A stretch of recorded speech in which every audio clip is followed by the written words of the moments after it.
আসন্ন ত্রয়োদশ জাতীয় সংসদ নির্বাচন ও গণভোটের তফসিল ২-১ দিনের মধ্যেই ঘোষণা হতে পারে। তফসিল ঘনিয়ে আসার সঙ্গে সঙ্গে অন্তর্বর্তী সরকারের দুই ছাত্র উপদেষ্টার সম্ভাব্য পদত্যাগ ও রাজনৈতিক ভবিষ্যৎ নিয়ে রাজনৈতিক অঙ্গনে বেড়েছে কৌতূহল।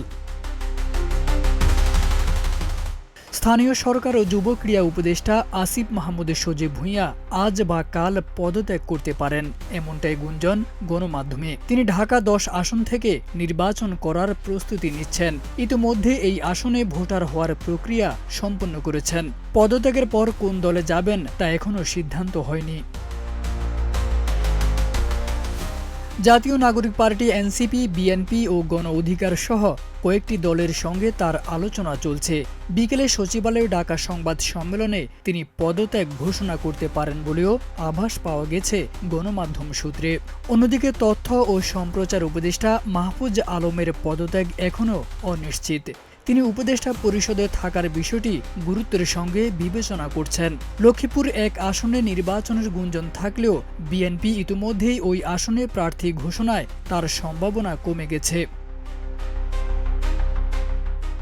উভয় উপদেষ্টার এনসিপিতে যোগ দেওয়ার আলোচনাও জোরালো। দলের নির্ভরযোগ্য সূত্র বলছে, ২ দিন আগে মাহফুজ আলমের বাসায় এনসিপির শীর্ষ নেতাদের সঙ্গে আসিফ ও মাহফুজের গুরুত্বপূর্ণ বৈঠক হয়েছে। তারা দলের শীর্ষ পর্যায়ে পদ চান এবং এনসিপিও তাদের জন্য সম্মানজনক পদ সৃষ্টির চিন্তা করছে।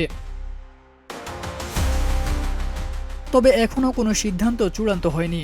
আজ প্রকাশিত হতে যাওয়া এনসিপির প্রথম ধাপের প্রার্থী তালিকায় তাদের কারো নাম থাকবে না বলেও জানা যায়। তফসিল ঘোষণার মুহূর্তে দুই ছাত্র উপদেষ্টার সিদ্ধান্ত রাজনৈতিক অঙ্গনে নতুন সমীকরণ তৈরি করতে পারে। নির্বাচন করবেন, দলে যোগ দেবেন নাকি স্বতন্ত্র থাকবেন, সেটি এখন সবার নজরে।